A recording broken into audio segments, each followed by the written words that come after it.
இந்த காலையிலே இந்த அருமையான ஆராதனையின் வேலைக்கு திருச்சபையின் மக்களாகிய உங்களை அன்பின் இயேசுவின் நாமத்தினாலே உங்களை நாங்கள் வரவேற்கிறோம். இந்த நாளிலே நம்முடைய இல்லங்களிலே அமர்ந்து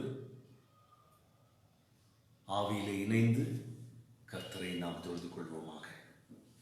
கண்களை மூடி ஜெபத்தோடு இந்த நாளின் ஆராதனையை துவக்கலாம்.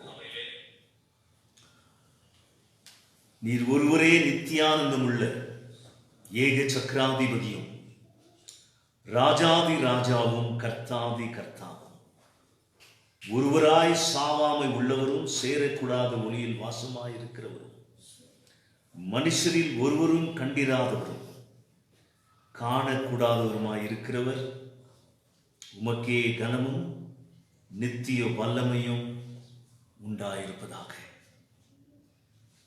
உம்முடைய இரத்தத்தினாலே மீட்கப்பட்டு கழுவப்பட்டு ஆண்டவரே எங்களை திருச்சபையிலே நீர் இணைத்து ஆண்டவரே எங்களை வைத்து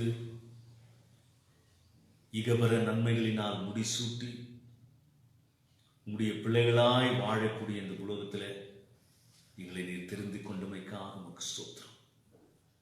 நாங்கள் திருச்சபையாக எங்கள் ஆவியிலே இணைந்து உம்மை துதிக்கிறோம், உம்மை ஸ்தோத்திரிக்கிறோம், உம்மை வணங்குகிறோம், உம்மை போற்றுகிறோம். தொடர்ந்து உம்முடைய பிரசன்னம் எங்களோடு இருப்பதாக இயேசுவின் நாமத்திலே தாழ்வோடும் பணிவோடும் ஏறெடுக்கிறேன் ஜீவனுள்ள பிதாவே.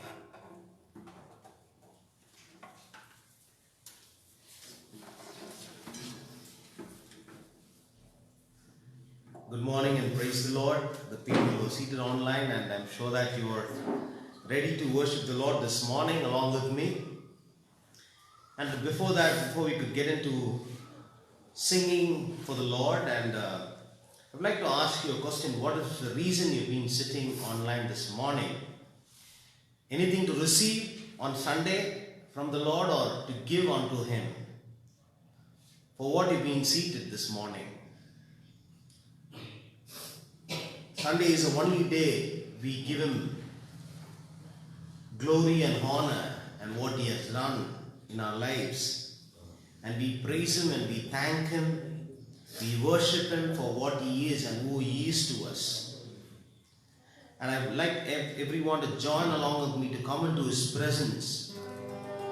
And He is worthy to be praised. And He is only God to be praised. Let's sing the song, Into Thy Presence I Come, not by my works, but by Thy grace alone. I come and bow before Thy throne. Into Thy presence I come, not by the works that I've done, but by Thy grace alone. I come and bow before Thy throne. Into Thy presence I come, not by the works that I've done, but by Thy grace alone. I come and bow before Thy throne, singing holy, holy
Kannada ಹಾಡನ್ನು ಹಾಡಿ ದೇವರಿಗೆ ಆರಾಧನೆಯು ಮಹಿಮೆಯನ್ನು ಈ ಬೆಳಗಿನ ಜಾವದಲ್ಲಿ ಸಲ್ಲಿಸೋಣ.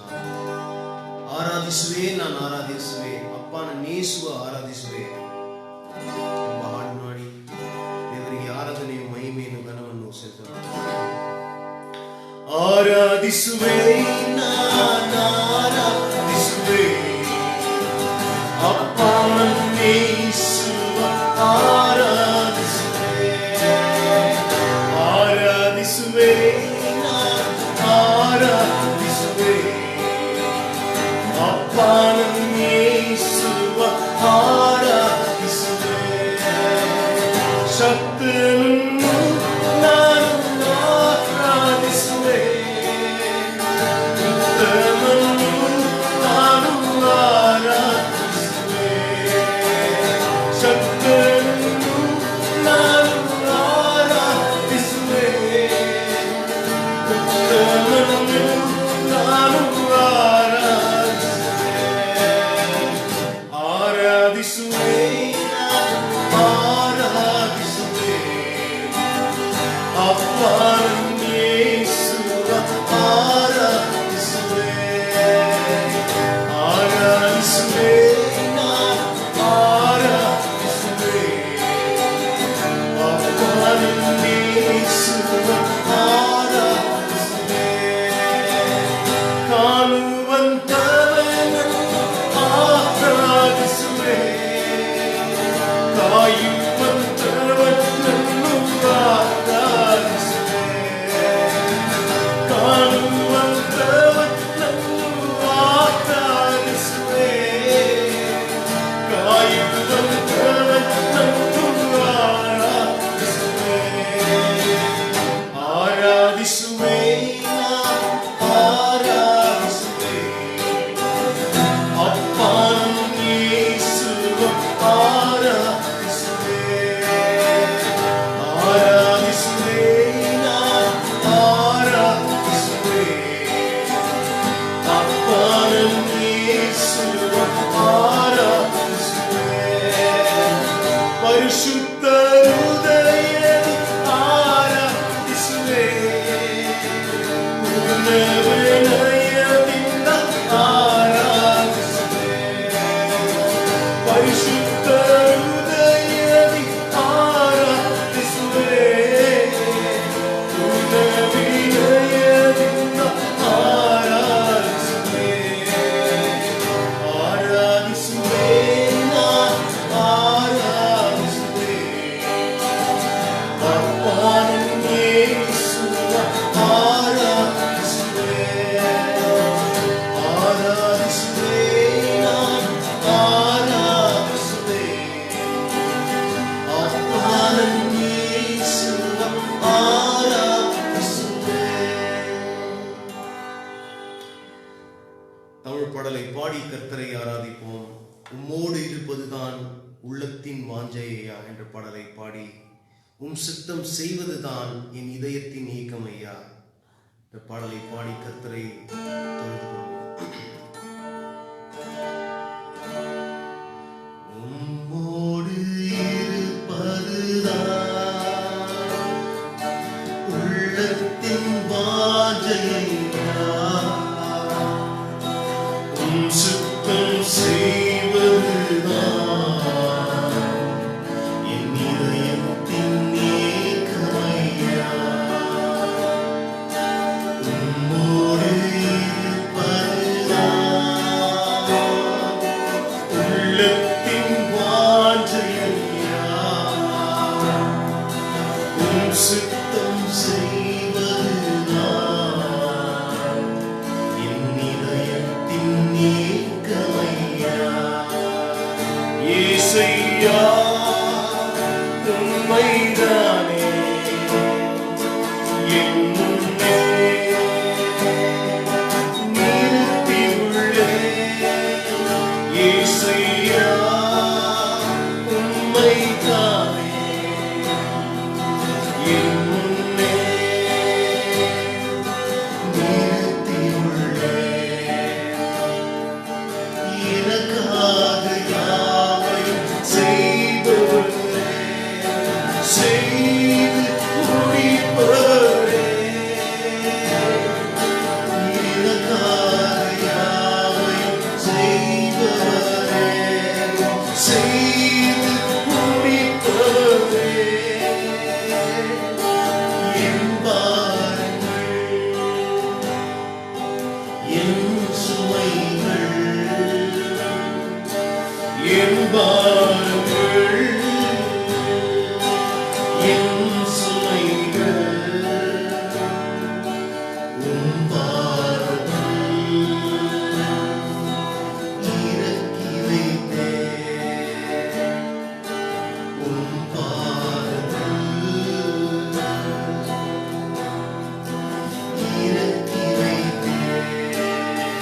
இயேசையா உம்மைத்தானே என் முன்னே நிறுத்தியுள்ளேன். இயேசையா உம்மைத்தானே என் முன்னே நிறுத்தியுள்ளேன்.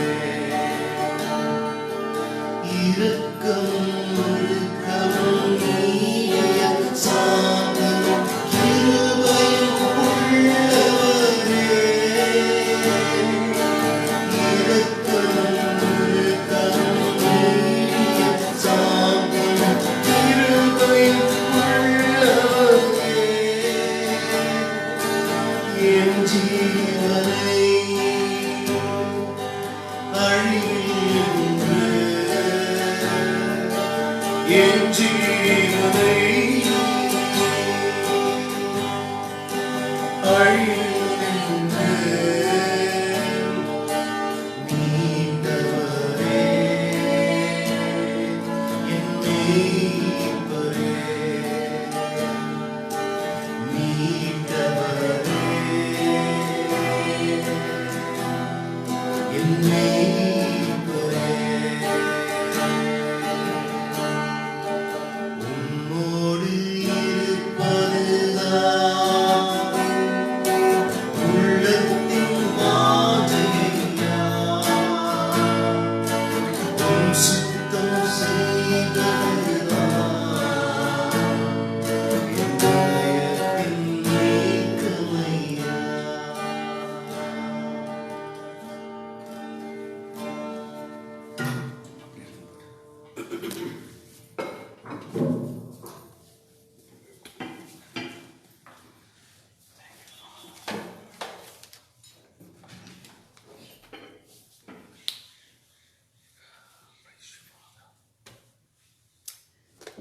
கர்த்தருடைய வார்த்தையை, இந்த நாளின் வார்த்தையை கவனத்தோடு நாம் கேட்போம்.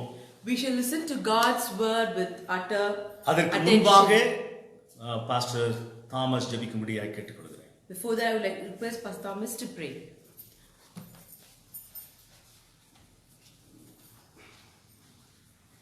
இரக்கத்தில் ஐஸ்வர்யம் உள்ள நல்ல ஆண்டவரே, இந்த காலை நேரத்தில் நாங்கள் நன்றி செலுத்துகிறோம்.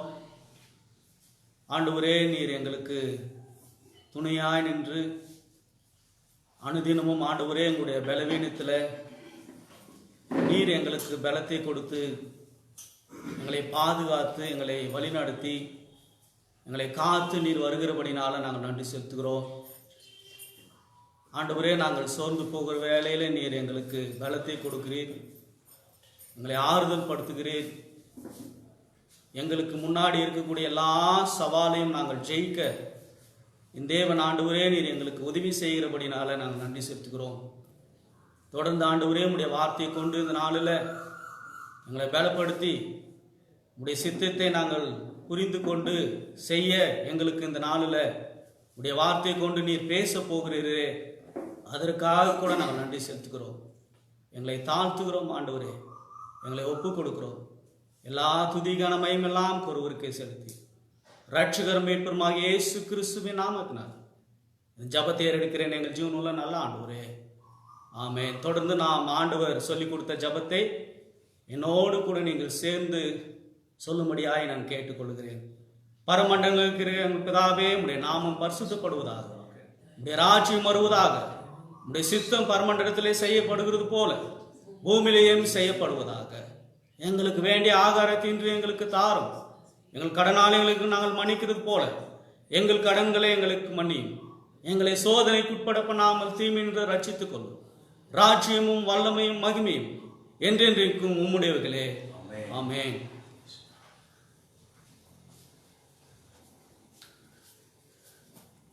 கர்த்தர் தன்னுடைய சீஷர்களுக்கு சொல்லிக் கொடுத்த ஜெபத்திலே 3 குறிப்புகள், தெய்வத்தையே கண்ணோக்கி பார்த்து தெய்வத்தை மையமாய் கொண்டு 3 குறிப்புகள் அந்த ஜெபத்திலே உண்டு. There are 3 main points in the prayer which the Lord taught his disciples. உம்முடைய நாமம் பரிசுத்தப்படுவதாக. Hallowed be thy name. தேவனின் ஆள் தத்துவத்திற்காக ஜெபிக்கிற ஜெபம் அது. It is a prayer that is being prayed to the person of God. உம்முடைய ராஜ்யம் வருவதாக. Thy kingdom come. தேவனுடைய நோக்கத்திற்காக ஜெபிக்கிற ஜெபம் அது. It is to pray for God's goal and focus. பிறகு மூன்றாவது குறிப்பு அந்த ஜெபத்திலே, the third point in this prayer, உம்முடைய சித்தம் பரமண்டலத்திலே செய்யப்படுகிறது போல பூமியிலேயும் செய்யப்படுவதாக. Thy will be done on earth as it is in heaven. இந்த மூன்றாவது குறிப்பு, the third point, தேவனையே மையமாக கொண்டிருக்கக்கூடிய ஜெபம். it is centralized about God alone. அந்த 3 குறிப்புகளும் தேவனை நோக்கி தேவனையே ஃபோக்கஸ் பண்ணி செய்யக்கூடிய ஜெபம். It is a focus upon God and looking at God alone and பிறகு அந்த ஜெபத்திலே 3 குறிப்பு நமக்குரியது. There are 3 more important points for us to pray in that. இந்த நாளிலே நாம் தியானிக்கக்கூடிய மூன்றாவது குறிப்பு, this day we are going to meditate upon third point. உம்முடைய சித்தம் பரமண்டலத்திலே செய்யப்படுகிறது போல பூமியிலேயும் செய்யப்படுவதாக. Thy will be done on earth as it is in heaven. இந்த கருத்தை அறியாமல் அநேகராகிய நாம், this idea we don't understand, many of us. பிதாவின் சித்தம் நிறைவேறும் என்ற எண்ணம் உத்தேசம் இல்லாமல் ஜெபிக்கிறவர்களாக இருக்கிறார்கள். We pray without the attitude that the Father's will and goal needs to be fulfilled. இந்த கருத்தை அறியாமல் அநேகராகிய நாம், without understanding this idea, நாம் பிதாவின் சித்தத்தை நிறைவேற வேண்டும் என்ற எண்ணமும் உபதேசமும் உத்தேசமும் இல்லாமல் ஜெபிக்கிறார்கள். we pray that the Father's will and his focus needs to be fulfilled. தேவனுடைய சித்தம் நிறைவேற வேண்டும் என்று ஜெபிப்பது, to pray that God's will should be fulfilled, நம்முடைய ஜெபத்திற்கு அஸ்திபாரம் அளிக்கக்கூடியதாக இருக்கிறது. it gives us a foundation for our prayer. நாம் ஜெபத்தில் கேட்பது, what we ask in our prayer, நம்முடைய வாழ்விலும் in our lives, நம்மை சுற்றிலும் இருக்கிற உலகத்திலும், in the world that is around us, தேவனுடைய சித்தம் நிறைவேற வேண்டும் என்ற எண்ணத்தோடு ஜெபிக்க வேண்டும். we need to pray that God's will to be fulfilled with that attitude. ஆனால் அநேக வேளையில், but many a times, இதற்கு மாறாக, in contrast to this, நாம் எப்படி ஜெபிக்கிறோம் என்றால், how do we pray? என்னை சூழ்ந்துள்ள இந்த உலகம், the world that is around me, எனக்கு சாதகமாக இருக்க வேண்டும், it should be favorable to me என்ற எண்ணத்தோடு ஜெபத்திலே தேவனை அணுகுகிறோம். we approach God with that attitude in prayer. நம் ஆசை விருப்பங்களை நிறைவேற்ற, to fulfill our இந்த wishes and உலகத்தையே desires, மாற்றி to change this world, நமக்கு எது தேவையோ what we need, அதை பெற்றுக்கொள்ள ஜெபிக்கிறவர்களாக இருக்கிறோம். we pray that we should receive what we need. நீங்கள் எப்பொழுது உம்முடைய சித்தம் நிறைவேறுக என்று ஜெபிக்கும்போது, When you pray, thy will be done, கவனிக்கவும், listen, நீங்கள் இப்பொழுதே செய்ய சித்தமாக இருக்கிறீர்கள் என்று அர்த்தம். it means to say that you are ready to prepare and do it right now. கவனிக்க வேண்டிய காரியம், Again, you need to pay attention on this. நீங்கள் அவர் சித்தத்தை மாற்ற வேண்டும் என்று ஜெபிக்கவில்லை. You are not praying that God's will should be changed. உங்கள் சித்தத்தை அல்லது நம்மை ஆசீர்வதிக்க வேண்டும் என்றும் ஜெபிக்கவில்லை. You're not even praying that your will should be blessed. மாறாக அவருடைய சித்தத்தை அறிந்து, But in contrast, to know God's will, உங்கள் வாழ்வில் நிறைவேற்ற கேட்கிறீர்கள். you ask God that it be fulfilled in your lives. பரலோகத்தில் தேவனுடைய சித்தத்தை, In heaven, God's will தேவனுடைய வல்லமையை குறிக்கக்கூடியதாக இருக்கிறது. it shows God's power. தேவனின் ஆட்சியை வெளிப்படுத்தக்கூடியதாக இருக்கிறது. It also shows God's reign in heaven. தேவனுடைய வல்லமை பரலோகத்திலிருந்து பூலோகத்தில் வெளிப்பட்டு, God's will is being revealed from heaven to earth. கடைசியிலே அது முழுமையாக நிறைவேறக்கூடியது. It is completed and fulfilled in the end. தேவனுடைய சித்தத்தை எவ்வாறு அறிந்து கொள்கிறோமோ, How we understand God's will, அதுவே நமக்கு விளங்க செய்து, it makes us அது understand. எவ்வளவு முக்கியமானது என்றும் நினைக்க தோன்றும். It also makes us understand and to know how important it is to know God's இந்த will. விஷயம் பல விஷயங்களில் நம்மை பாதிக்கும். It will affect us in many ways. தேவனின் குணத்தை எவ்வாறு நோக்குகிறோமோ, How we look at God's personality, அதை பொறுத்து பாதிப்பும் உண்டாகும். there are effects based on it. இது நாம் ஒவ்வொரு நாளும் Each and every day, நாம் எடுக்கும் தீர்மானத்தை பொறுத்து பாதிப்பு உண்டாகும். there will be effects based on our decisions each and every day we decide and take. நம்முடைய வாழ்க்கையில வரக்கூடிய சவால்கள், The challenges that we encounter in our life, நாம் தேவனுடைய சித்தத்தை அறிந்து எடுக்கக்கூடிய தீர்மானம் நம்முடைய வாழ்க்கையை அது பாதிக்கும். when we understand God's will and we decide, we have effects of it. ஒருவேளை இந்த உதாரணம் எவ்வளவு தூரம் உங்களுக்கு அது விளங்குமோ தெரியாது, நான் சொல்ல விரும்புகிறேன். I would like to give you an example. I do not know how far you will be able to understand this நான் example. வெளியே எல்லாம் தெருவெல்லாம் சுற்றி திரிந்து I go around the streets. வீட்டுக்குள் நான் நுழையும் போது, When I enter the house, என் மனைவியானவள் தன்னுடைய சுத்தத்தை எனக்கு அநேக வழியிலே தெரியப்படுத்தி இருக்கிறார். my wife has many times made known her cleanliness to me and her will. தன்னுடைய சித்தத்தை has revealed her Her will will to me. எனக்கு வெளிப்படுத்தி இருக்கிறார். அது நான் வீட்டுக்குள் வரும்போது, When I enter the house, பாதத்தை சுத்தம் செய்து பின்னர் வீட்டுக்குள் நுழைய வேண்டும் என்று அநேக வழியில் தன்னுடைய சுத்தத்தை வெளிப்படுத்தி இருக்கிறார். she has told me, she has made known that I have to clean my feet and she has made known her will to me. இதன் மூலமாக By this, அவள் சித்தத்தை அறிந்து கொண்டேன். I understand her will. அவள் சித்தத்தை எனக்கு வெளிப்படுத்தியும், In spite of she revealing her will to me, அது தானே நடைபெறும் என்று உத்தரவாதம் கொடுக்க முடியாது. I cannot guarantee that it will happen automatically. அவளின் சித்தம், Her will, நான் தேர்ந்தெடுப்பதின் மூலமாக பாதிப்பு உண்டாகும். it will be based, the effects will be based on my choice. வீடு அசுத்தமாக ஆக வேண்டும் என்றால், If the house has to become dirty, அவளோடு நான் ஒத்துக்கொண்டு I have to agree with her. பங்கு பெறாமல் ஒத்துக்கொள்ளாமல் பங்கு பெறாமல் இருந்தால், Without agreeing and taking part with அவள் her, சித்தம் நிறைவேறாது. her will is not fulfilled. ஆனால் நம்முடைய வீடு சுத்தமாக வேண்டும் என்றால், If our house needs to be அவளோடு clean, நான் ஒத்துக்கொண்டு I need to agree with her. அவளுடைய எண்ணங்களிலே நான் பங்கு பெற்று I have to take part in her emotions. பெறும்போது அவள் சித்தம் நிறைவேறுகிறது. Then her will is being fulfilled. எவ்வாறு தேவனுடைய சித்தம் வேலை செய்கிறது?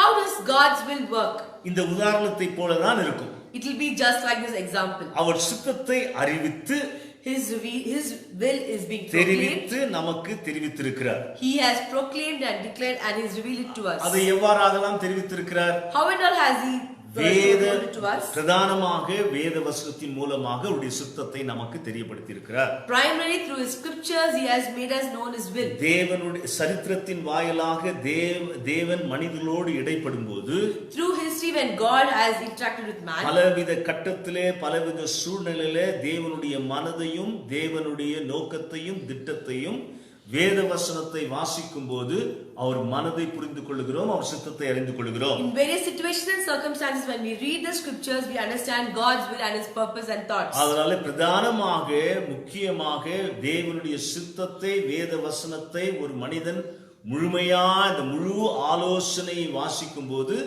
தேவனுடைய சித்தத்தை நாம் புரிந்து கொள்ள முடியும்.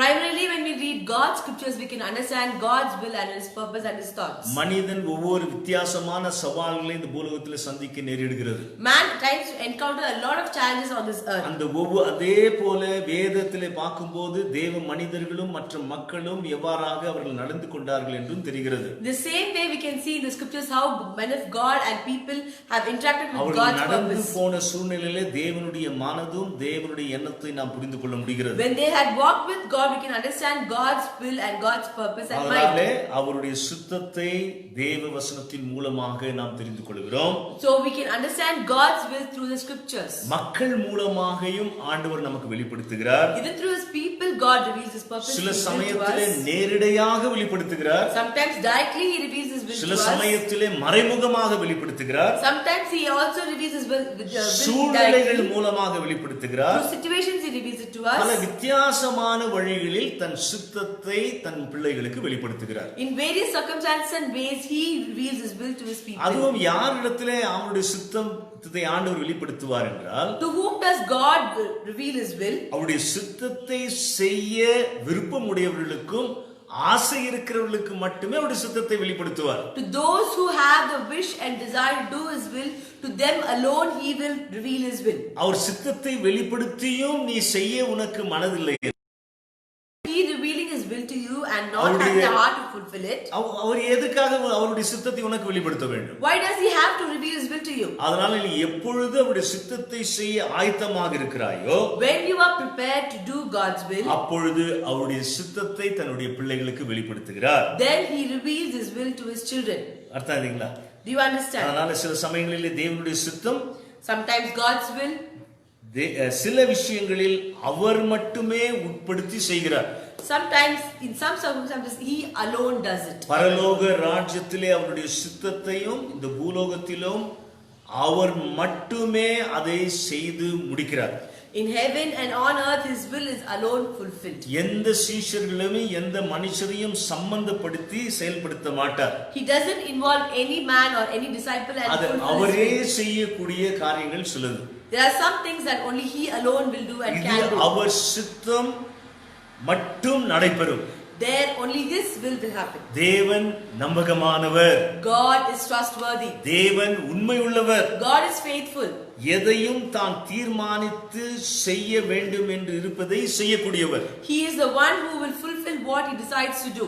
அதை நாம் பார்க்கிறோம் ஆதியாகம புத்தகத்திலே ஆரம்பத்திலேயே. We see that in the book of Genesis, the beginning itself. ஆதியிலே தேவன் In the beginning, எது நல்லது என்று கண்டாரோ He saw which was good. அதை செய்ய தீர்மானித்து செய்தார். He decided to do it and He finished doing it. சிருஷ்டிப்பினுடைய கதையிலே நாம் இதை வாசிக்கிறோம். We read that the stories of the creation. அதனால அவர் எதை செய்ய விரும்புகிறாரோ செய்ய நினைக்கிறாரோ அதை செய்து அவர் முடிக்கிறார். Whatever He wants to do, He finishes doing it. சில சமயங்களிலே Sometimes, அவர் சித்தத்தை செய்வதற்கு to do His will, தேவதூதர்களையும் மக்களையும் உட்படுத்தி செயல்படுகிறார். He uses the angels and people and involves them to do His will. ஒரு சில கருவியின் மூலமாகவும் Through some instruments and than means, சித்தத்தை வெளிப்படுத்த தெரியப்படுத்துவார். He also makes known His will. பிறகு மக்கள், Then His people தேவதூதர்கள் and angels, இவர்கள் தெரிந்து கொண்டு they understand, ஏற்றுக்கொண்டு they accept, அந்த தேவனுடைய சித்தத்திலே பங்கு பெறலாம். they can take part in God's will. அல்லது இணங்காமல் தன் சொந்த வழியில் போக தெரிந்து கொள்ளலாம். They can even choose to not obey to take part in God's will. இந்த மாதிரி சூழ்நிலை In such kind of situations, தேவ சித்தம் எப்பொழுது நடைபெறுவதில்லை என்றால் எப்பொழுது நடைபெறுவதில்லை என்று பார்க்கும்போது when is God's will not fulfilled? பாருங்க, அதுல இதுல ஒரு முக்கியமான ஒரு உண்மையை நாம் விளங்கிக் கொள்ள வேண்டும். We need to understand the real truth in this. மத்தேயு எழுதின சுவிசேஷம் 22வது அதிகாரம் 39வது வசனத்திலே, Matthew's Gospel chapter 22 verse 39. உன்னிடத்தில் அன்பு கூர்வது போல பிறனிடத்தில் அன்பு கூர்வாயாக. Love your neighbor as you love yourself. அதை லேவியராகமம் புத்தகம் 19 பழைய ஏற்பாட்டு மக்களுக்கும் அதை சொல்லியிருக்கிறார். God has told us in the Old Testament people in the book of Leviticus. லேவியராகமம் 19:18. It is told in Leviticus chapter 19 verse 18. அது என்ன? What is it? உன்னிடத்தில் அன்பு கூறுவது போல பிறனிடத்தில் அன்பு கூற வேண்டும். Love your neighbor as you love yourself. நமக்கு இந்த தேவ சித்தம், This God's will, நமக்கு தெரியும். we know that. ஏனென்றால் இயேசு நமக்கு சொன்னார். Because God told us. தேவனும் அந்த பழைய ஏற்பாட்டு புத்தகத்திலே பழைய ஏற்பாட்டு காலத்திலே எழுதப்பட்டிருக்கிறது நாம் பார்க்கிறோம். Even it has been written in the Old Testament books, the Old இது Testament தேவ times. சித்தம், நாம் பிறனிடத்திலே நம்மிடத்தில் அன்பு கூறுவது போல பிறனிடத்தில் அன்பு கூறுவது. It is God's will that we should love our neighbors as we love ourselves. ஆனால் அநேகராகிய நாம் அவர் சித்தத்தை செய்வதில்லை. But many times we don't do His will. தேவன் அவர் சித்தத்தை செய்ய நாம் தெரிந்து கொண்டு, If we choose to do God's will, தேர்ந்தெடுத்து He chose us. நாமே செய்ய வேண்டும் என்று விரும்புகிறார். He wants us to do it. பாருங்க, தேவனுடைய சிருஷ்டியிலே மனிதன் மட்டுமே உன்னதமான சிருஷ்டி. In God's creation, man is the most glorified creation. ஆங்கிலத்தில் சொல்றாங்க, human being is a man is a crown of all creation. Human being is mirror of all creation. அவர் மனுஷன் மட்டுமே உன்னதமான சிருஷ்டிப்பு. He is the most crown of all creation. நம்மை மட்டுமே We alone. தேவ சாயலிலே ஆண்டவர் சிருஷ்டித்திருக்கிறார். He created us in His image. வேற யாரும் இல்லை. No one else. அப்ப தேவ சாயலிலே மனிதனை உருவாக்கினார் என்றால் அதனுடைய அர்த்தம் என்ன? What does it mean to say He has created man in God's image? தெய்வத்திற்கு எப்படி மனதுண்டோ, How God has a mind, அதே போல மனதுடையவர்களாய் நம்மை படைத்திருக்கிறார். He has created the same mind with us also. தெய்வத்திற்கு எப்படி உணர்வு உண்டோ, How God has அதே emotions, போல உணர்வுகள் கொண்டவர்களாக ஆண்டவர் நம்மை சிருஷ்டித்திருக்கிறார். the same emotions He has created us. தேவனுக்கு எப்படி சித்தம் உண்டோ, How God has a will, அதே போல நம்மையும் தேவன் நாம் சித்தமுடையவர்களாய் ஆண்டவர் நம்மை சிருஷ்டித்திருக்கிறார். God has created us with the same kind of will. நம்மை இயந்திர மனிதர்களாய் ஆண்டவர் சிருஷ்டிக்கவில்லை. God didn't create us a mechanical human being. நாமே ஏற்றுக்கொண்டு, We ourselves accept, தெரிந்து கொண்டு, to choose, தீர்மானிக்க முடியும். ஏனென்றால் decide. நமக்கு சித்தம் இருக்கிறபடினாலே. because we have a will. அதனால ஏற்றுக்கொள்ளவும், To accept, தள்ளிவிடவும் to even push it away. நாமே தெரிந்து தீர்மானிக்க கூடியவர்களாக இருக்கிறோம். We alone can know and we can decide. அதனால அப்படி ஆண்டவர் நம் மூலமாக மையப்பட விரும்புகிறார். Then God is being glorified through us. உதாரணமாக, For example, ஒரு தாய் தகப்பனுக்கு ஒரு பெண் ஒரு ஆண் குழந்தை இருக்கிறதுன்னு வைத்துக் கொள்ளுங்கள். there's a boy and a girl child to a parents. அப்பா வீட்டை விட்டு போறதுக்கு முன்னாக, Before daddy could go out, தன்னுடைய வேலைக்கு போவதற்கு முன்பாக, before he could leave for work, அப்போ அந்த பெண் குழந்தை ஓடி வந்து அப்பா என்று, சின்ன குழந்தை the little baby girl comes up to the father and ஓடி says, வந்து Daddy. கட்டிப்பிடித்து முத்தமிட்டு தன்னுடைய அப்பாவை வழி அனுப்புகிறாள் வெளியே போக. She hugs her daddy and kisses him and sends him out to go to work. ஆனால் மகன் தூர நின்று பார்த்து கொண்டிருக்கிறான். But the son is standing away very far and watching all this. ஆனால் அப்பா சொல்ல முடியுமா? Can the father say? அப்பாக்கு அதிகாரம் உண்டா? Does the father have the rights? அப்பா தன்னுடைய மூத்த குமாரனுடைய முத்தத்தை எடுத்துக்கொள்ள முடியுமா? முடியாது. Can the father take the elder son's kiss or not? ஆனா என்ன சொல்லலாம்? What can we say? வாடா அப்பாக்கு முத்தம் விடுறா. Come on, come and give daddy a kiss. அப்ப என்ன செய்ய போறான் அவன்? What is he going to do? முத்தம் தானப்பா அவனுக்கு வேணும்னா முத்து கொடுக்க போறான். He will come and give a kiss. Daddy ஆனா will எந்த give it. முத்தத்திலே அர்த்தம் இருக்கிறது? Which kiss has a எந்த முத்தத்திலே தகப்பனானவர் சந்தோஷப்படுவார்? In which case does the father be happy? தானே அந்த குழந்தை பெண் குழந்தை முத்தமிட்டாலே, The baby girl which came all alone by herself அவள் and kissed. தெரிந்து கொண்டு தீர்மானித்து தன் அன்பை தன்னுடைய தகப்பனுக்கு வெளிப்படுத்தினார். She chose to decide and she revealed her love to her அதே father. போலதான் The same way, தேவனுடைய சித்தத்தை நிறைவேற்ற to fulfill God's will, நாமே தெரிந்து கொண்டு we alone have to அவருடைய choose. சித்தத்தை நிறைவேற்ற நாம் பாக்கியம் பெற்றிருக்கிறோம். We are blessed to fulfill His will. பரமண்டல இருக்கிறது சித்தத்தின்படி, Thy will be on in heaven. அதே போல பூலோகத்திலும் நிறைவேற வேண்டும் என்றால், Should be done on earth as it is.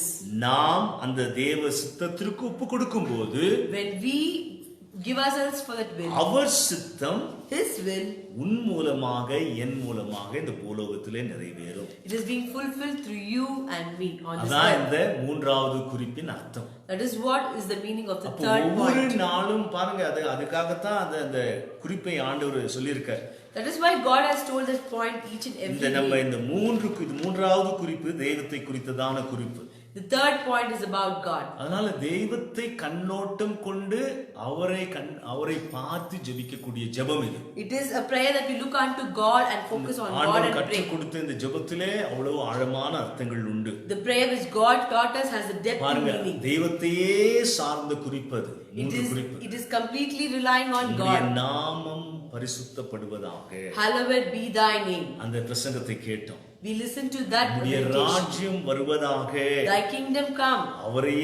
அவரை குறித்ததான காரியம். It is about God alone. பிறகு உம்முடைய சித்தம் பரமண்டலத்தில் இருக்கிறது போல பூமியிலேயும் நிறைவேறப்படுவதாக என்று சொல்லும்போது, Thy will be done on earth as it is in heaven. When we எப்படி say தேவ that, சித்தம் நிறைவேற்றத்தாம் மனித சாயலாக தேவ சாயலாக சிருஷ்டித்த உன் மூலமாக ஆண்டவர் தன் சித்தத்தை இந்த பூலோகத்திலே நிறைவேற்ற விரும்புகிறார். God created man and through you God wanted to fulfill his will. நீ ஒவ்வொரு நாளும் அவருடைய சித்தத்திற்கு உன்னை ஒப்பு கொடுக்கும் போது, Each and every day when you give yourselves to fulfill his will, சவால் every day is a challenge unto us. நம்முடைய வாழ்க்கை முழுவதும் All through our lives. இந்த பக்கம் போவதா இந்த பக்கம் To போவதா, go this way or the other. இதை எடுத்துக்கொள்வதா இதை எடுத்துக்கொள்வதா, Take this or that. வாழ்க்கையெல்லாம் நம்ம ஒவ்வொரு நாளும் தெரிந்தெடுப்பிலே இருக்கிறது. Our whole life goes in choosing. அதனாலே தேவ மக்கள், But children of God, இதற்கு உணர்வுடையவர்களாக இருக்கக்கூடியவர்கள், those who are very, very particular about ஒவ்வொரு this, முறையும் நம் ஜாக்கிரதையாக each and every time with utter care, தேவனை சார்ந்து to rely on God, தேவ சித்தத்தை அறிந்து உணர்ந்து to know God's will and understand நாம் God's தெரிந்து will. கொண்டு தீர்மானித்து செயல்படும் போது, When we know, we decide and we work on it. அதன் மூலமாக தேவ சித்தம் உன் மூலமாக இந்த பூலோகத்திலே நிறைவேறுகிறது. Through that, God's will is being fulfilled through you தேவ on this earth. சித்தத்தின்குள்ளாக நாம் வாழும்போது When we live into God's will, அதிலே முழுமை காணப்படும், there's completeness in அதிலே that, ஆசீர்வாதம் காணப்படும், there's blessing in that, அதிலே மகிழ்ச்சி காணப்படும், there's happiness in that. அதிலே ஒரு பெரிய அர்த்தத்தோடு நாம் இந்த பூலோகத்திலே வாழ முடியும். We can live with big meaning on this earth. நம் அனைவரும் சேர்ந்து இந்த ஜெபத்தை செய்வோமா? Can we do this prayer once again? All உம்முடைய along? நாமம் பரிசுத்தப்படுவதாக, That your hallowed be thy உம்முடைய name, ராஜ்யம் வருவதாக, thy kingdom come, உம்முடைய சித்தம் பரமண்டலத்திலே செய்யப்படுகிறது போல thy will be done on earth பூமியிலேயும் செய்யப்படுவதாக. as it is in heaven. ஆண்டவரை ஸ்தோத்திரிப்போம். Let's praise.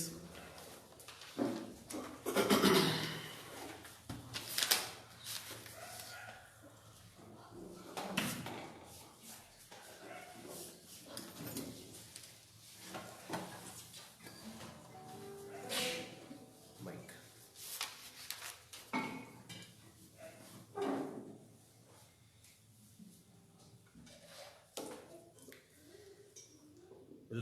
We'll sing a Tamil song and it's ஆசீர்வதிக்கும் தேவன் உன்னை ஆசீர்வதிப்பாரே என்ற பாடலை பாடி கர்த்தரை ஆராதிப்போம்.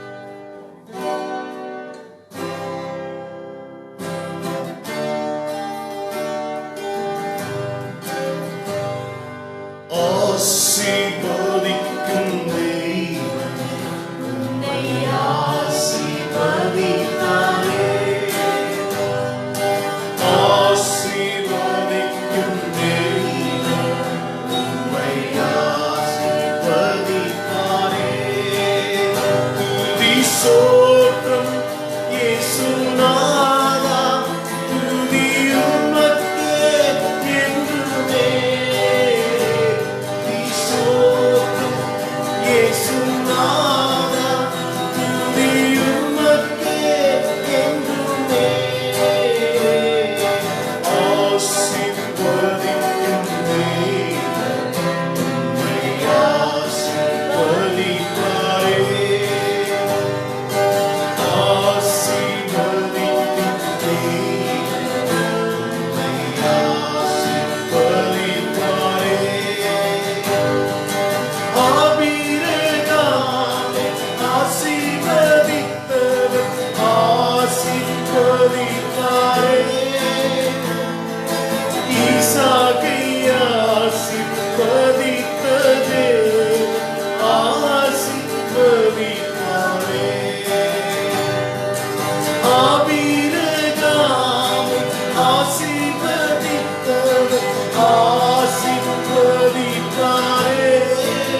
கண்களை மூடி ஆண்டவரை நோக்கி பார்த்து ஜெபிப்போம். எங்கள் திரியேக தெய்வமே, எங்கள் ஜெபத்தை கேட்கிறவரே, எத்தனை எத்தனை ஜெபங்களுக்கு பதில் கொடுத்து எங்கள் நடத்தி வந்த தெய்வமே, உம்மை ஸ்தோத்திரிக்கிறோம், உமக்கு நன்றி செலுத்துகிறோம். இப்பொழுதும் கூட திருசபையாக உம்மை நோக்கி ஒரு மனதோடு நாங்கள் ஜெபிக்கிறோம். இயேசப்பா, உம்முடைய இரக்கத்திற்காக, உம்முடைய கிருபைக்காக, உம்முடைய விடுதலைக்காக ஜெபிக்கிறோம். வியாதியிலே கஷ்டப்பட்டு கொண்டிருக்கிற பிள்ளைகளுக்காக, சுகத்திற்காக ஜெபிக்கிறோம். பலவித போராட்டத்தோடு வாழ்ந்து கொண்டிருக்கிற எங்கள் மக்களுக்காக ஜெபிக்கிறோம். எங்கள் பிள்ளைகளை சகல ஞானத்தோடும் நல்லொழுக்கத்தோடும் பூர்ண சமாதானத்தோடும் மனநிறைவோடும் உம்முடைய பாதுகாப்புக்குள்ளே வைத்து எங்கள் மக்களை நீர் காக்கும்படியாக ஜெபிக்கிறோம். பூலோகத்தில் உள்ள அத்தனை உம்முடைய பிள்ளைகளுக்காக நன்றி செலுத்துகிறோம். தேவ ஊழியர்களுக்காக, உத்தம ஊழியர்களுக்காக நன்றி செலுத்துகிறோம். அவர்களை இந்த காலையில உம்முடைய பொற்பாதத்திலே சமர்ப்பித்து அவர்களுக்காக வேண்டுகிறோம். உம்முடைய பணி இன்னும் எந்த சக்தியாலும் நிற்க செய்ய முடியாது. உம்முடைய திருப்பணி நடந்து கொண்டே இருக்கிறது சுவாமி. இந்த கொடிய வியாதியின் மூலமாக கூட நீர் உம்மை வெளிப்படுத்திக் கொண்டிருக்கிறீர். உம்முடைய பரிசுத்தத்தை வெளிப்படுத்துகிறீர். உம்முடைய நீதியை வெளிப்படுத்துகிறீர். உம்முடைய அன்பை வெளிப்படுத்துகிறீர். உம்முடைய நோக்கத்தை வெளிப்படுத்துகிறீர். உம்முடைய சித்தம் இந்த ஒரு சூழ்நிலையில் நிறைவேறிக் கொண்டிருக்கிறது. அதை நாங்கள் ஒத்துக்கொள்கிறோம். இந்த ரகசியத்தை, இந்த முழுமையை நாங்கள் பரலோகம் வரும்போது நாங்கள் புரிந்து கொள்ள முடியும். அதற்குரிய பதில் ஒருவேளை நாங்கள் இந்த பூலோகத்தில் வாழும்போதே இந்த ரகசியத்தை எங்களாலே விலகிக்கொள்ள நீர் உதவி செய்ய நம்புகிறோம். ஆண்டவரே, எங்கள் தேசத்தின் தலைவர்களுக்காக நாங்கள் ஜெபிக்கிறோம். ஞானத்தை தந்து, அறிவை தந்து, பலத்தை தந்து, சாமர்த்தியத்தை தந்து எங்கள் தேசத்தை நடத்தி செல்லும் உலக தலைவர்களுக்காக கூட நாங்கள் ஜெபிக்கிறோம். உடைய இரக்கம், உடைய கிருபை உடைய மக்கள் மீது இருப்பதாக. எங்கள் திருச்சபையின் பிள்ளைகள் ஒவ்வொருவரையும் இந்த காலையில உடைய பாதத்திலே சமர்ப்பிக்கிறேன். காத்துக்கொள்ளும். உமக்கே எங்கள் பிள்ளைகள் மூலமாக மகிமை உண்டாகட்டும். உடைய திரு சித்தத்திற்கு எங்களை ஒப்புக் கொடுக்கிறோம். உடைய திரு சித்தத்தின்படியே ஒவ்வொரு நாளும் எங்களை நடத்தும் சுவாமி. எங்கள் கர்த்தரும் எங்கள் மீட்பரும் எங்கள் இரட்சகரும் ஆகிய இயேசுவின் நாமத்திலே தாழ்மையோடும் பணிவோடும் ஏறெடுக்கிறேன் ஜீவனுள்ள பிதாவே. நமது கர்த்தராகிய இயேசு கிறிஸ்துவினுடைய கிருபையும் பிதாவாகிய தேவனுடைய அன்பும் பரிசுத்த தேவ ஆவியானவருடைய அந்யோன்ய ஐக்கியம் ஆசீர்வாதம் நம் அனைவரோடும் கூட இன்றும் என்றும் சதா காலம்